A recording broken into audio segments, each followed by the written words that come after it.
आप सरकारी अधिकारी थे, वो मंत्रालय में रहे हैं, सरकार कोई हो, रामविलास जी मंत्री रहते थे, बड़ा प्रभावशाली था, SC/ST एक्ट भी उन्होंने बचाया है। चिराग जी में आप कितनी संभावना देख रहे हैं? देखिए, निश्चित रूप से मैं ये कहूँगा, जहाँ तक स्वर्गीय रामविलास पासवान जी की बात है, उनके साथ मुझे काम करने का अवसर प्राप्त हुआ और जो न्याय चक्र मैगजीन थी उसका मैं संपादक भी रहा हूँ। और जब भी सरकारी अधिकारी कर्मचारियों का महासंघ का 40 लाख लोगों का राष्ट्रीय प्रधान महासचिव होने के नाते जब भी हम रामविलास पासवान जी के पास में किसी भी समस्या को लेकर गए, उन्होंने हर समस्या को बहुत गंभीरता के साथ लिया। संबंधित अधिकारियों को जो दिशा निर्देश देने थे उन्होंने दिए और समस्याओं का समाधान करा करके उन्होंने समाज के साथ हमेशा न्याय किया है। आज उनके सुपुत्र चिराग पासवान जी, जो मैंने कहा कि उनकी तरह ही वो भी केंद्र सरकार में इस समय कैबिनेट मंत्री हैं और फूड प्रोसेसिंग इंडस्ट्री जैसे महत्वपूर्ण विभाग को देख रहे हैं। आज चिराग पासवान जी के नेतृत्व में पार्टी पूरे देश में राष्ट्रीय पार्टी बनने की दिशा में अग्रसर है। और अभी जैसा हमने कहा कि हम लोगों ने अभी बंगाल समाज के लिए उतना वही तत्परता है जो रामविलास जी किसी पार्टी में रहते थे, किसी को NDA में भी रहे, UPA में भी रहे, जनता दल में भी रहे, समाज का हित नहीं छोड़ा उन्होंने। क्या वही संभावना आप चिराग पासवान जी में भी देख रहे हैं? निश्चित रूप से वो उनके सुपुत्र हैं। देखिए, मैं कहूँगा चिराग पासवान जी स्वर्गीय रामविलास पासवान जी के पुत्र हैं और वो जो रामविलास पासवान जी जो उन्होंने जो लाइन खींची है, उस लाइन को चिराग पासवान जी आगे ले जाने के लिए दिन रात प्रयत्नशील हैं। क्योंकि रामविलास जी का हित था कि पहले समाज का हित, मैं वही कहना चाहता हूं, जब समाज का हित सामने आता था तो वो इस्तीफा भी दे देते थे। लोकसभा के उन्होंने UPA से भी इस्तीफा दिया और NDA से भी इस्तीफा दिया था। उन्होंने, मैं ये जब गोधरा का मामला हुआ तो NDA से इस्तीफा दिया, मैं ये बताना चाहता हूं, UPA से भी इस्तीफा दिया। मैं ये बताना, आपकी बात को बड़ी करते बताना चाहता हूं कि चिराग पासवान जी वो व्यक्ति हैं जिन्होंने अपने पिताजी ने जो रास्ता बनाया उस रास्ते पर वो आगे चल करके, जब भारत के अंदर त्राही त्राही मच रही थी और भारत के अंदर लेटरल एंट्री को लेकर एक बहुत बड़ा विवाद खड़ा हो रहा था, जाति विशेष यानी अनुसूचित जाति जनजाति और समाज के लोगों में बड़ा प्रतिरोध था, बड़ी डिमांड थी कि ये लेटरल एंट्री बंद होनी चाहिए। चिराग पासवान ने भारत के कैबिनेट मंत्री के रूप में प्रधानमंत्री नरेंद्र मोदी से बात की और मुझे बता दें, बड़ी खुशी है कि समाज की बात को जब उन्होंने अपने प्रधानमंत्री जी के सामने रखा, उस बात को माना गया और आज चिराग पासवान जी के प्रयासों से लेटरल एंट्री को पूरी तरह बंद कर दिया। तो क्या आपके जो सारे मेगा कार्यक्रम होते हैं, चाहे आप रैली निकालते हैं इंडिया गेट पर, पहला आपका बड़ी, उसके बाद आप फिर अंबेडकर भवन में जो सालाना कार्यक्रम करते हैं, सब में अब उनका आगमन होगा? मेरे साथ बहुजन समाज के हितैषी, दलित, पिछड़े, किसान, आदिवासी, अल्पसंख्यक, गरीबों के नेता KP चौधरी हैं। जिंदगी भर नौकरी में रहते हुए इन्होंने संवैधानिक अधिकारों के लिए लंबा संघर्ष किया है। अब ये लोक जनशक्ति पार्टी रामविलास, जो चिराग पासवान जी की पार्टी है, अब जो रामविलास जी की पार्टी थी, उनके जनरल सेक्रेटरी है और पंजाब के प्रभारी बनाए गए हैं। तो LJP अपना विस्तार कर रही है और चिराग पासवान की कोशिश है कि उनकी पार्टी भी राष्ट्रीय पार्टी बने। देखा गया है कि जो बहुजन लीडरशिप वाली पार्टियां हैं, सपा, बसपा, RJD, JDU, ये सब एक राज्य में ही सीमित रह जाती है। LJP की कोशिश है लोक जनशक्ति पार्टी रामविलास की, इसको देश भर में फैलाया जाए। KP चौधरी साहब जो है एक राष्ट्रीय नेता रहे हैं, भारत के जितने SC/ST कर्मचारी, सरकारी कर्मचारी, अधिकारी रहे, उनको सबको रिप्रेजेंट किया है। तो इनको बड़ी जिम्मेदारी मिली और पंजाब के प्रभारी बनाए गए हैं LJP के। चिराग पासवान जी का एक बड़ा कार्यक्रम भी होने जा रहा है, उसी से समझने की कोशिश करेंगे कि पार्टी की क्या रणनीति है और कैसे पार्टी देश भर में विस्तार करेगी और पंजाब को लेकर क्या रणनीति है, क्योंकि वहाँ अकेले कहा जाता है कि 42% दलित समाज का भी वोट है। शुक्रिया सर हमें समय देने के लिए। पहले तो बधाई, LJP ज्वाइन किया आपने और आप प्रभारी बनाए गए हैं पंजाब के। क्या रणनीति है पार्टी की देश भर में विस्तार के लिए और पंजाब के लिए? देखिए, हमारी पार्टी सेंट्रल में NDA का गठबंधन है और हमारी पार्टी के राष्ट्रीय अध्यक्ष चिराग पासवान जी भारत सरकार में फूड प्रोसेसिंग इंडस्ट्री के मिनिस्टर हैं। पार्टी के संस्थापक स्वर्गीय रामविलास पासवान जी भारत की राजनीति में करीब 5 दशक यानी 50 वर्षों तक कैबिनेट मंत्री के रूप में भारत की उन्होंने सेवा की है।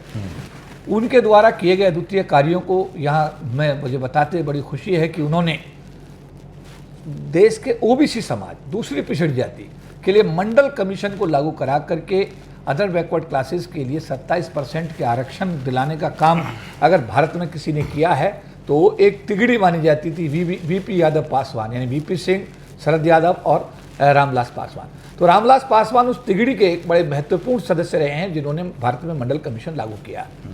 बाबा साहब अम्बेडकर जो एक विश्व धरोहर हैं, पूरी दुनिया में उनसे योग्य व्यक्ति आज तक कोई दूसरा नहीं हुआ। भारत का संविधान बना करके भारत के लोगों के लिए उन्होंने एक ऐतिहासिक कार्य किया। उनको भारत रत्न दिलाने का ऐतिहासिक कार्य भी स्वर्गीय रामविलास पासवान जी ने किया। जब सुप्रीम कोर्ट ने 97 में रिजर्वेशन SC/ST का खत्म किया, 5 आदेश जारी किए, उन आदेशों को संविधान में 3 संशोधन 81, 82 और 85 करा करके उस रिजर्वेशन को बचाने का काम भी स्वर्गीय रामविलास पासवान जी ने किया। कुलियों को पास, कुली जो रेल के कुली हैं उनको पास दिला करके उनको राष्ट्र की मूल धारा में लाने का काम भी स्वर्गीय रामविलास पासवान जी ने किया। जो मोबाइल आज सब्जी वाले के हाथ में है, जो मोबाइल आज रिक्शे वाले के हाथ में है, एक समय था जब 16 रुपये 22 रुपये कॉल हुआ करता था, तो ये धनाढ़ लोगों की धरोहर हुआ करती थी। टेलीकॉम मिनिस्टर बनने के बाद रामविलास पासवान जी ने ये सपना देखा कि ये हैंडसेट, मोबाइल का सेट हर गरीब आदमी के हाथ में होना चाहिए, और उन्होंने ऐसी पॉलिसी बनाई राष्ट्रीय स्तर पर कि आज वो मोबाइल फ़ोन आज रिक्शे वाले के हाथ में भी है और जूती गांठने वाले के हाथ में, यानी हर अमीर और गरीब के हाथ में मोबाइल। तो मैं ये कहूँगा कि स्वर्गीय रामविलास पासवान जी, जो कि 5 दशक तक भारत सरकार में एक ऐसे सशक्त मंत्री के कैबिनेट मंत्री के रूप में उनका कार्य रहा है, इसके अलावा अगर उनके राष्ट्र निर्माण में और भारत के निर्माण में उनके योगदान को अगर मैं बताऊं तो बहुत लंबी एक लिस्ट हो जाती है। मैंने कुछ पॉइंट्स जो फोकस किए हैं कि देश के अनुसूचित जाति, जनजाति, OBC, महिलाएं, इवन मुसलमान समाज के लिए भी पहला मुख्यमंत्री बनाने की मांग अगर किसी व्यक्ति ने भारत में की तो उसका नाम है रामविलास पासवान। जैसा कि हम सब जानते हैं कि मूल रूप से रामविलास पासवान जी बिहार से आते हैं और बिहार की राजनीति में हमारी पार्टी लोक जनशक्ति पार्टी में इस समय 19 MLA हैं, जिसमें 2 कैबिनेट मंत्री हैं, एक SC/ST आयोग के चेयरमैन हैं, हमारे 2 मंत्री, 2 MPs हमारे नागालैंड में हैं, एक हमारा झारखंड में है। अभी हमने NDA गठबंधन में अभी वेस्ट बंगाल का चुनाव लड़ा है। पिछले दिनों दिल्ली में भी हम गठबंधन में NDA के साथ चुनाव लड़े थे, हमारे लोगों ने विधानसभा का चुनाव हमारी पार्टी के टिकट पर लड़ा। अब हम उत्तर प्रदेश के अंदर 403 सीटों पे हमारी पार्टी इंडिपेंडेंट चुनाव लड़ने का इरादा रखती है और हमारी तैयारी उत्तर प्रदेश में बहुत तेज चल रही है। इसके साथ साथ पंजाब का प्रभारी अभी मुझे बनाया गया है और पंजाब की 117 विधानसभा सीटों पर हमारी पार्टी सभी जगह, अभी हमने पिछले दिनों 9 तारीख को रेड क्रॉस भवन में एक 100 गाड़ियों के काफिले के साथ अपना एक प्रोसेसन निकाला। हम जो देवीतला शक्तिपीठ है वहाँ पर हमने आशीर्वाद लिया, वहाँ से हम लोग वाल्मीकि चौक पहुँचकर वहाँ पे संत गुरु भगवान वाल्मीकि का आशीर्वाद लिया। उसके बाद डॉक्टर अम्बेडकर चौक पहुँच करके बाबा साहब अम्बेडकर का आशीर्वाद लिया और उसके बाद बूटा मंडी स्थित संत गुरु रविदास पीठ पर पहुँच करके हमने संत गुरु रविदास जी को अपना जो है श्रद्धा सुमन अर्पित किए। और उसके बाद हम लोग रेड क्रॉस भवन पहुँचे और वहाँ हजारों की संख्या में कार्यकर्ताओं ने आने वाले जो हमारी 14 जून को हमारे केंद्रीय मंत्री, हमारी पार्टी के अध्यक्ष, भारत सरकार के कैबिनेट मंत्री चिराग पासवान जी 14 जून 2026 को लवली प्रोफेशनल यूनिवर्सिटी के जो शांति मेमोरियल ऑडिटोरियम है, जिसकी कैपेसिटी कई हज़ार है, उसमें पंजाब के कार्यकर्ता पूरे पंजाब से इकट्ठे हो रहे हैं। पहली बार मंत्री बनने के बाद चिराग पासवान जी का पंजाब में आगमन हो रहा है और आगाज़ है कि आने वाले दिनों में हमारी पार्टी पंजाब की सभी 117 सीटों में चुनाव लड़ेगी। उसी की तैयारी के लिए चिराग पासवान जी 14 जून 2026 को प्रातः 10 बजे लवली प्रोफेशनल यूनिवर्सिटी के शांति मेमोरियल ऑडिटोरियम में पंजाबी कार्यकर्ताओं को संबोधित करेंगे। तो ये पंजाब में क्या आपको जब जिम्मेदारी मिली है, प्रभारी है, तो क्या सब जगह जिला अध्यक्ष, प्रदेश अध्यक्ष सबकी नियुक्ति हो गई है? देखिए, अभी मैं बताना चाहता हूं कि अभी पार्टी का सेटअप हम लोग तैयार कर रहे हैं। जैसे अभी हमने होशियारपुर के जिलाध्यक्ष की नियुक्ति की है, लुधियाना के जिलाध्यक्ष की हमने नियुक्ति की है, अभी हमने एक संयोजक भी पंजाब के लिए अभी नियुक्त किए हैं। लेकिन पार्टी आने वाले दिनों में बहुत जल्दी प्रदेश का अध्यक्ष, 3 उपाध्यक्ष, एक तो आप लोग एनडीए के साथ लड़ेंगे या सारे सीटों पर चुनाव लड़ेंगे? आपने कहा, देखिए, मैं पहले पार्टी सेटअप को बताना चाहता हूं। पार्टी के प्रदेश अध्यक्ष की नियुक्ति अभी हमको करनी है। मुझे पार्टी का राष्ट्रीय महासचिव प्रभारी पंजाब होने के नाते प्रदेश अध्यक्ष की नियुक्ति मुझको करनी है। इसके साथ साथ 3 मुझे उपाध्यक्ष की नियुक्ति करनी है, एक chief general secretary, 15 general secretary, 15 secretary और एक कोषाध्यक्ष। और यही सेटअप हमको जिले स्तर पर अभी तैयार करना है। तो इस दिशा में हम लोग दिन रात पंजाब के दौरे पर हैं। अभी हम लोग होशियारपुर के दौरे पे थे, अभी जालंधर के दौरे पे थे, अभी हम लुधियाना के दौरे पर थे, अभी हम अमृतसर और बटाला के दौरे पर जा रहे हैं। तो आज की डेट में हम पंजाब प्रभारी होने के नाते पूरे पंजाब में हमारे विजिट हो रहे हैं। पंजाब ही को क्यों टारगेट कर रहे हैं? क्या वहाँ बड़ी संभावना दिख रही है क्योंकि वहाँ 40% शेड्यूल कास्ट का अपना वोट भी है? देखिए, पंजाब में ये देखिएगा कि उत्तर प्रदेश में अगर 20-22% शेड्यूल कास्ट की आबादी होने के बाद माननीय काशीराम और मायावती मिलकर के भारत के सबसे बड़े प्रांत में 4 बार सरकार बना सकते हैं। तो हमारा ये मानना है कि 34% की जो आबादी पंजाब में, मैं बताना चाहता हूँ कि रामविलास पासवान जी की जो ससुराल है, रीना पासवान जी जो उनकी धर्मपत्नी है, वो पंजाब के अमृतसर से आती हैं, सिख समुदाय संबंध रखती हैं। इस नाते चिराग पासवान जी की ननिहाल पंजाब है और बिहार के बाद में चिराग पासवान जी की जो चॉइस है, जो प्राथमिकता है, वो पंजाब है और उनका तो सपना उनकी है। तरफ से हरी झंडी है आपको पंजाब में काम करने के लिए? निश्चित रूप से उन्होंने पंजाब का मतलब पंजाब प्रभारी बना करके, राष्ट्रीय महासचिव बना करके जो मुझको जिम्मेदारी दी है, ये उनका, मैं ये कहूँगा। चौधरी साहब सुनिए, पार्टी की बात आपने बहुत रखी, कुछ पर्सनल आप सवाल लीजिए। आपने रामविलास जी के साथ लंबा काम किया है, आप सरकारी अधिकारी थे, वो मंत्रालय में रहे हैं, सरकार कोई हो, रामविलास जी मंत्री रहते थे, बड़ा प्रभावशाली था, SC/ST एक्ट भी उन्होंने बचाया है। चिराग जी में आप कितनी संभावना देख रहे हैं? देखिए, निश्चित रूप से मैं ये कहूँगा, जहाँ तक स्वर्गीय रामविलास पासवान जी की बात है, उनके साथ मुझे काम करने का अवसर प्राप्त हुआ और जो न्याय चक्र मैगजीन थी उसका मैं संपादक भी रहा हूँ। और जब भी सरकारी अधिकारी कर्मचारियों का महासंघ का 40 लाख लोगों का राष्ट्रीय प्रधान महासचिव होने के नाते जब भी हम रामविलास पासवान जी के पास में किसी भी समस्या को लेकर गए, उन्होंने हर समस्या को बहुत गंभीरता के साथ लिया। संबंधित अधिकारियों को जो दिशा निर्देश देने थे उन्होंने दिए और समस्याओं का समाधान करा करके उन्होंने समाज के साथ हमेशा न्याय किया है। आज उनके सुपुत्र चिराग पासवान जी, जो मैंने कहा कि उनकी तरह ही वो भी केंद्र सरकार में इस समय कैबिनेट मंत्री हैं और फूड प्रोसेसिंग इंडस्ट्री जैसे महत्वपूर्ण विभाग को देख रहे हैं।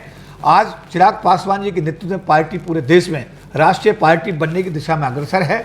और अभी जैसा हमने कहा कि हम लोगों ने अभी बंगाल समाज के लिए उतना वही तत्परता है जो रामविलास जी किसी पार्टी में रहते थे, किसी को NDA में भी रहे, UPA में भी रहे, जनता दल में भी रहे, समाज का हित नहीं छोड़ा उन्होंने।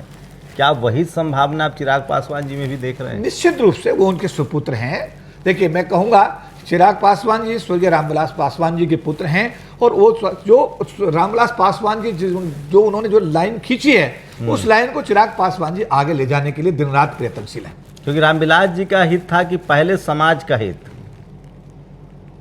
मैं वही कहना चाहता हूं, जब समाज का हित सामने आता था तो वो इस्तीफा भी दे देते थे। लोकसभा के उन्होंने UPA से भी इस्तीफा दिया और NDA से भी इस्तीफा दिया था। उन्होंने, मैं ये जब गोधरा का मामला हुआ तो NDA से इस्तीफा दिया, मैं ये बताना चाहता हूं, UPA से भी इस्तीफा दिया। मैं ये बताना, आपकी बात को बड़ी करते बताना चाहता हूं कि चिराग पासवान जी वो व्यक्ति हैं जिन्होंने अपने पिताजी ने जो रास्ता बनाया, उस रास्ते पर वो आगे चल करके, जब भारत के अंदर त्राही त्राही मच रही थी और भारत के अंदर लेटरल एंट्री को लेकर एक बहुत बड़ा विवाद खड़ा हो रहा था, जाति विशेष यानी अनुसूचित जाति जनजाति और समाज के लोगों में बड़ा प्रतिरोध था, बड़ी डिमांड थी कि ये लेटरल एंट्री बंद होनी चाहिए।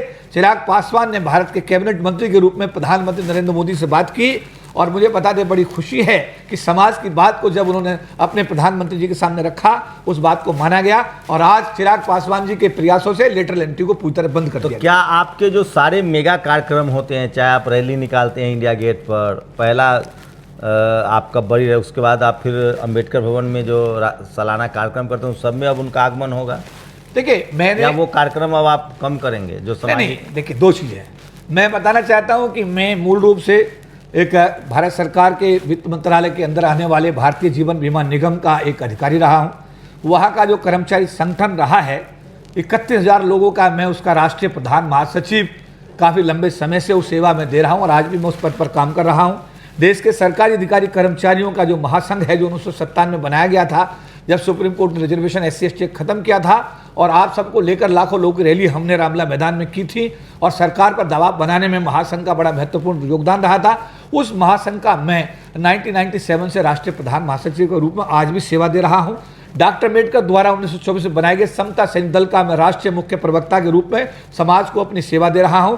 इंटरनेशनल लेवल पर जो global alliance for caste free world Toronto Canada बनाया गया है, उसमें इंटरनेशनल वाइस चेयरमैन की भूमिका मैं निभा रहा हूं। जो मेरी सामाजिक जिम्मेदारियां हैं, मैं उनके साथ बड़ी तत्परता के साथ, बड़ी कर्मठता के साथ अपनी सेवाएं समाज को दे रहा हूं।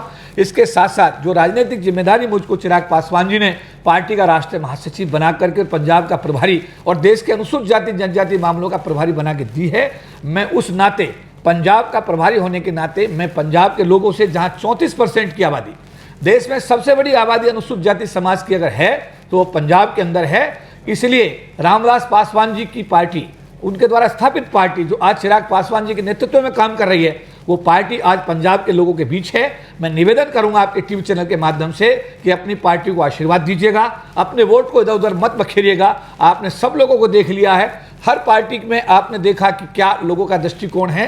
अब आपको देखना है कि रामविलास पासवान जी का जो कार्य आपके समाज के लिए रहा है और चिराग पासवान जी ने लेटर एंट्री बंद कराकर जो ऐतिहासिक कार्य किया है और जो मुद्दे सामने आ रहे हैं उन सभी मुद्दों पर चिराग पासवान जी पूरी तरह सरकार के साथ में मामलों को टेकअप कर रहे हैं। तो मेरा निवेदन है कि आने वाले 2027 के विधानसभा चुनाव में लोक जनशक्ति पार्टी रामविलास को अपना आशीर्वाद दें, अपनी सरकार बना करके अपने दीपक खुद बने।